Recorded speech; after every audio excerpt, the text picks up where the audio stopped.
Welcome to Uncommon Courtesy. We give you the courtesy of conversation. That's uncommonly spoke of. I'm D-Mac. I'm Wesley. And this is the show. So I want to talk about, I think it's the first strike from Russia on America. Folks, I want you to hear this. So Russian hackers have hacked the Texas Panhandle drinking water and flooded the town. Read a little bit of the article. Russian hackers claiming to be backed by the Kremlin are believed to have remotely accessed the Texas town's water tower. The suspected hack in the Texas Panhandle town in January would be the first ever disruption of U.S. drinking water system by Russia. Let me see the second one. It says the hacking group aligned with the Russian government identified themselves as the cyber army of the Russian reborn. The group posted a video of the Telegram of the town's water's control system being manipulated, showing how they reset the control. So you're saying these people are admitting that they're in cahoots with the Russian government? Yes, correct. Wow. When did this happen? And it says it happened in January. It happened in January. So we haven't heard anything about this until now. Yes. Why? And we're barely not hearing anything about it. I don't know why the news sources, I see it on CNN finally. This is actually I got this from a UK website, but it is on CNN. CNN made the article there, but there's so much going on. We're not seeing this. And this is major.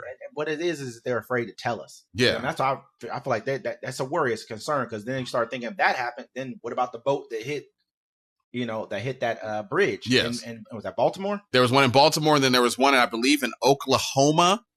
I think so. And then there was another one in China. It was leaving, and one crashed like that. I mean, there's a lot of things going on. Think about it. I remember watching a video where a guy was talking about, he worked at a facility with natural gas, and he was like, it only takes one person to be in here to manipulate the whole thing, and you cut off natural gas to about 8 states.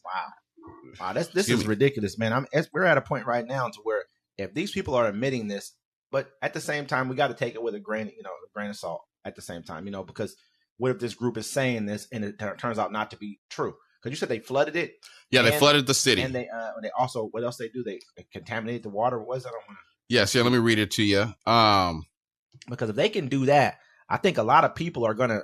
We got room for pause. I mean, there's just too much going on. I've heard them trying to do electrical grids, all kind of stuff.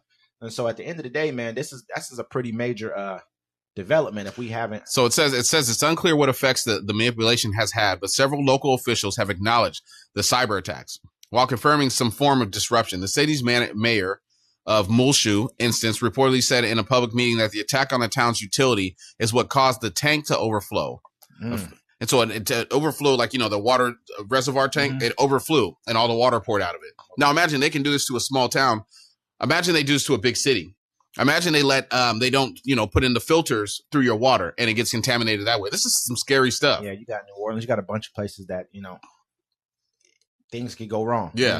They said, cyber attacks are coming. President Obama said it a long time ago. He said, look, the face of war has changed. It won't be boots on the ground. And you see it now. It's, they're using drones. They're going to use computers. They're going to hack into your system. They talked about that was a possible way that Israel was going to retaliate against Iran. They said, would they use cyber? I think even they said that about Iran, actually. Were they going to retaliate with Israel by using cyber attacks? Yeah. And so I think we did that to Iran a while ago with their when they were developing their nuclear system. We set them back by like a couple years just by doing a cyber attack, something. So this and we sit there and we cheer. We're like, yeah, we got them. But when it happens to us, now you see it in your face. Yeah, we need to deal with that. You know what I'm saying? In other news, think about it. In California, they had that one electrical company, and people thought it was conspiracy because it was a bunch of house fires, and all these houses caught on fire, and they were like, well, what happened? Why this happened? And it was the electrical company didn't update their systems, didn't update their wires, so the electricity came through all the houses, and it set all the houses on fire. Really? Yeah. And they're supposed to have a speeding train that was going to come from the Bay Area down to like Los Angeles area. Yeah. So I mean, anything is possible. Yeah, well, we're at that point where, like you said, the face of war definitely has changed. We need to be a little bit more vigilant in how we're dealing with this right here. So, I mean, what are they? They're not going to lock every Russian in America in concentration camps. I mean, were the people in Russia? Where are they from? No, they're no one knows where they were at. That's the thing about a cyber attack. You're not in a Starbucks like, got him. Give me a mocha latte. As they say, the United States may be preparing for sanctions against Israel's army for the very first time. The sanctions do not target the entire Israeli Defense Force. They only target one unit, Neda Yoda. It was set up way back in 1999. The purpose was to allow Orthodox Jews to serve in the military. These people have strict rules where they must study religious books and pray at certain times. and have limited interactions with women to allow them to serve. A separate battalion was created in 2022. A separate battalion was created in 1999. Sorry about that. In 22, the battalion was accused of human rights violations, and a 78-year-old Palestinian died in their custody. The case has triggered sanctions. This is a clear message to Israel: do not cross red lines. But this battalion is not involved in Gaza, only in the West Bank. Netanyahu said he will fiercely defend the Israeli Defense Force and his fighters, taking a hard line against the sanctions. You know, it's crazy. It's like they keep in our media, you can tell who's owned by who. Because when they talk about the protests and all that stuff, they say, oh, it's against Hamas. Yeah. And then when the other news wants to tell the real news, they're like, yo, they're protesting to stop the murdering in Gaza. This is nothing. This is like America passing the anti-lynching bill and then never calling a murder of a black person a lynch. Yeah, window dressing pretty much. Yeah. They said that this force is really in the West Bank, which they said that 14 Palestinians were killed over the weekend, I believe it was, in the West Bank, or last week or so. And 480 Palestinians have been killed in the West Bank since October 7th by settlers in the army. 480. I think last year, before October 7th, or the year, it's like 100 and something total. And they've killed 480 of them already. It's ridiculous. And these people aren't armed fighters. They're just civilians. They're civilians. You know, and this is what happens when you create settlements in the West Bank and you pretty much take the West Bank over. This is what happens. Well, it's like this. Imagine Afghanistan somehow snuck into America with 30 fighters. And we were at a football game, and we were all celebrating the one of the soldiers, the Marines that killed Osama bin Laden. And those 30 fighters come in there, and they kill everyone in that stadium. 30,000 people, women, children, seniors. Kill them all. But they say they killed them all to justify because that one person killed Osama bin Laden. That's what's happening in Gaza right now. Yeah. Yeah, this is like, what's it, 30, 40 to 1 at this point in time. Yeah. You know, as far as deaths are concerned, you know, they say Israel carried out a major airstrike also in Rafah, the southern border town in Gaza. And that was the red line, right? That was the red line. They've been doing this for a while. They've carried out a few airstrikes. They said 22 Palestinians were killed, among them 18 children. You know, and the worst has happened to these people so far is that the head of the Israeli military intelligence has resigned, stating that he took blame for the intelligence failure for October 7th, but nobody else has resigned. No one else has been fired. Nothing's happened really. From the same festival where 50 people just happened to commit suicide afterwards. Yeah, it's pretty, and we talk about this a lot, but it's really to the point to where we need to stay on the topic and need to talk about the topic enough to where people kind of understand. I also want to just touch on one quick other subject when it comes to these guys. They say that civil defense workers from Gaza have now uncovered the bodies of at least 310 people in a mass grave near the city of at the Nasser Medical Facility in the southern city of Gaza. And you said some of them had their hands still tied behind their backs. Yeah, they said a number of them still had their hands tied behind their back when they found them dead. You know, so in these graves and stuff. So this is just it tells you that was that's an execution style murder. Yeah. At the end of the day, and nobody's doing anything about it. Nobody's saying anything about it. It's 310. I know we had spoken about this in a previous episode where it was like 100 and something at that point in time. Now they found 310, and this is just when they're coming back into places to where this is people who they probably haven't even accounted for as being dead. They just didn't know where they were. They counted them as missing probably. You know, and so as these cities, I won't call them reopen, but they allow these people to go back into these areas, they're going to find more and more and more of these, a mass grave. Who do you think threw those bodies in there? You know exactly who did it. Yeah, it's the same people that tied their hands behind their back and shot them on their knees. That's crazy, like dogs. When you sit back and you think about it that way, man. I read about that in history books once. That's what the Nazis. They did that to the Jews in Europe. Yeah, we see movies about that all the time. That's really we learned about that in school, like to the point to where at nausea. I'm not even saying it was a negative thing to learn about it, just saying like we learned about it a lot. And for these people to kind of consistently be doing the same exact things, I know that it's gotten to a point to where a lot of people in Israel said thousands were marching in Israel to kind of boycott what's been going on here. You know what I mean? A lot of people in like the streets of Israel. Yeah, they're both. I said that before. The people are against it. Yeah, no, the people are against it. They are against it because they see the horrific crimes they're doing. You can't hide them. No matter how hard you try to ban TikTok in America, which they're doing now. They passed that with the aid bill. slid that right in there, trying to ban TikTok. And the reason they want to ban TikTok because they don't have any reign over it. They can't control the information coming in and out of TikTok. Now, see here, as you see here on YouTube and Instagram and Facebook and Twitter, when you talk too much about, the crimes that Israel is doing to people, they can censor that. They can hold those algorithms. But on TikTok, they can't do it. And so that's why you have this consensus of both sides saying we need to get rid of TikTok. They're like, oh, because the Chinese have access to this stuff. Bro, the Chinese been had access. All our stuff comes from China. Yeah. Everything comes from China. And now you want China to send an air balloon over America to spy on us. But you want to stop TikTok. They want to stop TikTok. I mean, they're making claims that it's about information, X, Y, Z. They don't care about your information. We just talked about it last episode. They sold your information in 2017. That's why you get scam calls. Yeah, right. Talk to Scam Likely. That's your government speaking to you, right? They just told you how much they really care about your private information. But the people here in America also care about what's going on in Palestine, especially on the college campuses. Yes. There's been solidarity protests and encampments are spreading across the country on campuses in New York. Police raided a student encampment at New York University Monday night. Police arrested more than 150 people, including students and faculty. Police at Yale University arrested more than 60 people, including 47 students, who were demanding the school divest money from investing money in military weapons manufacturing companies. And I got one that says the protest fueled a national debate over free speech and student demonstrations amid growing unrest over the fate of the Palestinians in Gaza. Yeah. You got schools like Michigan, University of California, Berkeley, University of Maryland, MIT, Emerson College in Boston. These are all schools that are holding these solidarity protests, and they're being, they're sending the police in on them. Yeah. So you're angry because you understand where your donors come from. That's what's more important. This is the worst part about it, is that we need to start looking at how we donate our money as well. Because they're showing you who controls America right about now. They're showing you who controls the narrative. They're saying these kids don't know what they're talking about. This is every politician saying this. Oh, it's TikTok got them thinking this way. How? We just watched what happened. We're watching the videos live of the Israel armies and soldiers going in and killing innocent people. Hands tied behind their back. Think about that right there.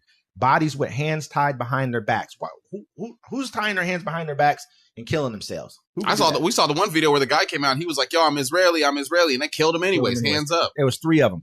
They did that too. They were screaming from behind. The first guy comes out. First two guys come out screaming, no shirt on, with their white flag kind of a deal up in the air. Kill both of those two. The other guy's yelling from behind, thinking, hey, he's talking in Hebrew, I believe it is. Yeah. And they, and as soon as he comes out, they kill him too. And then they make an excuse like, oh, we don't know what happened. No, it's because you're just murdering and killing anything that moves. This is what it is. You've looked at these people like, call them roaches, whatever you want to call them. They said this stuff before. And now this is how you're killing them. So not to belabor the point, but I want to consistently keep speaking about this because right now we're in the midst of a genocide. The whole thing is on the news. They keep saying, yo, anti-Semitic talk is on an uptick. Well, if we're talking about you not killing innocent women and children, starving people and keeping people in a place where they can't get any aid and keeping them in a Gaza cost, well, I guess that's what we're talking about. So that could be the definition of it, because we're not going to sit back idly here in America and watch the films and the stuff that we've watched and sit quietly because you control the media and everything else. Everything. You do not control the narrative anymore.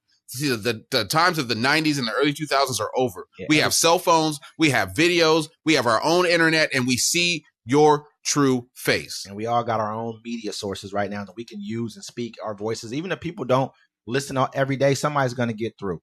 And so, like I said, not to belabor the point, but this is what it is. But this is also leading to the next point I want to make really quickly. Military budgets around the world are breaking records. Last year, global defense spending crossed a record $2.4 trillion. Countries from Africa and Europe, the Middle Eastern countries, Asia and Oceania, and the Americas. As they say, but two countries all stand out: the United States and China. They said that basically over that $2.4 trillion, we spent over half of that just between two countries. We spent $916 billion last year, and I think China spent $216 billion. That's a hell of a difference. Like that's 1 and 2. Now think about that. We're number one. We spent $916 billion. Number 2 is China. They spent $216 billion. We spent $700 billion more than they did. Like, that's a lot of money, bro. It's a lot of money. You know what I mean? Like it's just ridiculous right now. If that's how I get to keep my freedom. I know. I understand. They said in Taiwan the budget went up by 11%. They spent $16.6 billion. In Japan, everyone's arming up for war. That's period point blank. You talked about China and how their population is dwindling. Yeah. We've talked about Putin and how he's actually sick. And, he's putting this on because he wants to have a united Russia. See, a lot of people are looking at their futures. Putin wants to put his name in the history books, good or bad. Because look at Hitler. You'd say he was a horrible person, but we still talk about him to this day. It's over for him. If you think about it, he doesn't have anyone next. He had, Medvedev, whatever his name is, Dmitry Medvedev. He has the one guy, Nuki. I don't know who that is. It's a missile that you shoot with a nuke on it. That's what he has. No, what I'm saying. They just set up some nukes by Switzerland. Hey, listen. They put nuclear warheads on the border of Switzerland, I believe. Switzerland next to Russia. I don't know. It was Switzerland or Poland. One of the two that just joined the UN. It is up north. Just joined NATO. They put them right there because they want to fortify that border. I mean, you look at it like this, man. At the end of the day, he understands that once he's dead, he took over, I believe it was from Boris Yeltsin. Yeltsin was a drunk. Seriously. I mean, he's the one who it was Gorbachev who brought down the wall, Yeltsin who really ended the Cold War. But he took over from Yeltsin, who really Yeltsin was afraid of him, pretty much. He was afraid of Putin. He understood where he came from. He understood his background. And so once he got in, he understands he doesn't have anyone after him. Russia's going to go through another period of collapse because they're going to really become sort of a quasi-democracy. Yeah. You're going to have real votes now. You don't have anyone who has that star power that he does. So they made... Star power? That man done killed every candidate or locked them up that wanted to try to go against him. I mean, within his country, he's a star. Yeah. I won't even. I'd be a star. Hey, I ain't gonna say nothing bad about him. I don't think they dislike him in this country. I don't. I think they really. I don't think they have an option to dislike him. I don't know, man. I think they truly. They're trying to do that over here in America during January 6th, where you wouldn't have the option to dislike somebody. Yeah, but in this country, I think he's taken them from a point of despair to a point of feeling like, imagine you were one of the strongest superpowers in the world. You've been that for centuries. Really, Russia has shown us for centuries that they can stand on their own. They defeated Nazi Germany in World War II. They've shown that they've been strong for a long time. Then you crumble. Your ruble crumbles. You're humiliated across the world. Then someone comes back in, kind of like a Hitler did in Germany when they lost World War I. He came in, I think it was during the 1920s, and fed them that life back into them and brought them back to power again for a little while. For World War II, same exact thing. People want to feel strong again. And so I feel like that's what he's giving them. He's giving them hope and ambition. I want to bring back the entire Russia to Mother Russia to where it was. And so, I mean, I think people in this country like him, man. I mean, they don't have the ruble's not just, it's in shambles still, but it's not like it was. Yeah. They got food. I mean, it's not as bad as it used to be. So I think that they're like, we're rocking with you. Because you'd rather have some kind of power than none. That's just, how I see things. Yeah. Speaking of power and none, Teflon Don had court today. Oh, did he? What happened? So they had this, the catch and kill conspiracy was hatched. So I read, Pecker described in details on August 25th, the meeting at Trump Towers where the catch and kill agreement was presented to him saying, yeah. I don't mean to cut you off. Who are you speaking about? What's his name? Is that David Pecker? Yes, David Pecker. Who was he? And David Pecker owned the National Enquirer, right? Publisher for the National Enquirer. Just wanted to make that clear. And everyone, if you remember the National Enquirer, folks, it used to be that you'd be grocery shopping and it'd be there and it'd be like Will Smith and Oprah sleeping with aliens.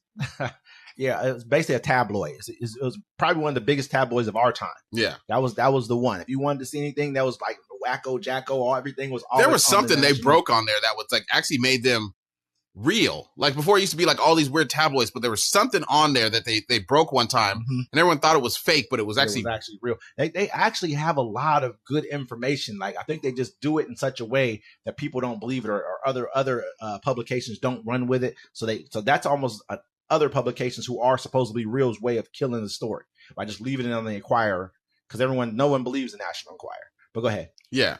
And so they said once there, Trump, Cohen, and Hope Hicks, then aide of Donald Trump, asked what his tabloid might be able to do to help the campaign.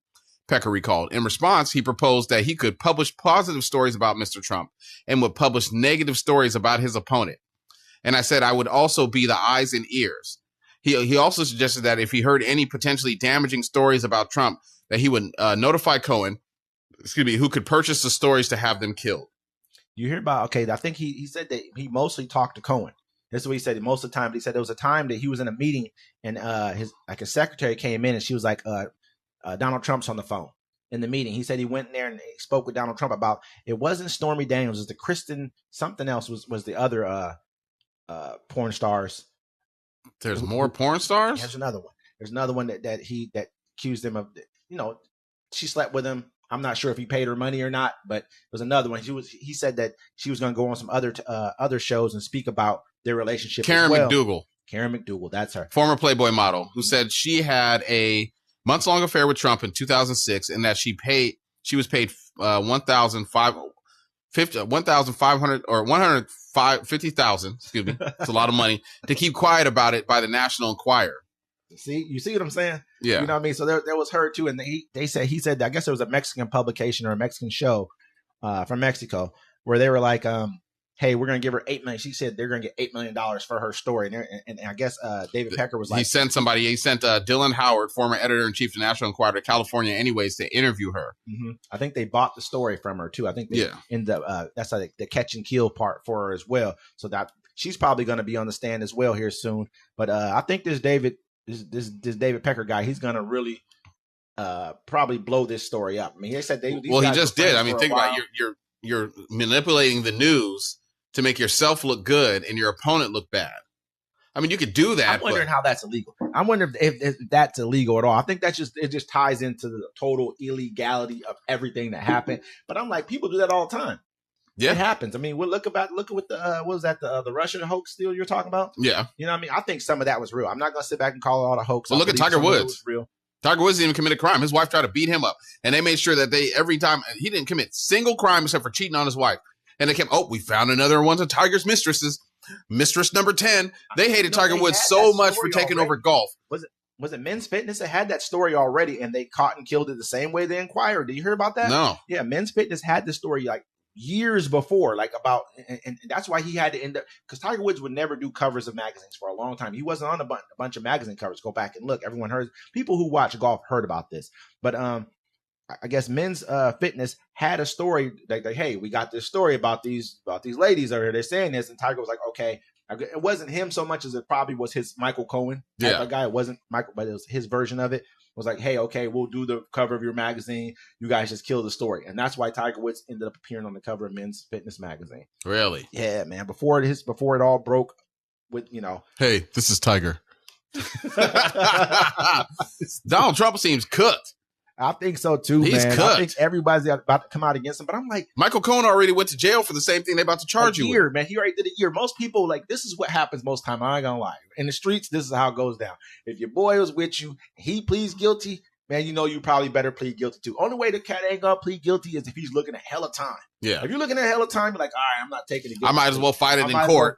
Because they're gonna slap me with it anyway. Hey, he's probably facing 40. He's like, man, what's the difference between 40 and 70? The prosecutor don't even come back with a deal for you. They just like, nah, we got to slap you with it. Exactly. And this is the only reason why I think he's still fighting it, at the end of the day. But I'm like, I just don't, this case, I guess there's 4 other criminal cases he's facing. But this case, I'm like, who cares?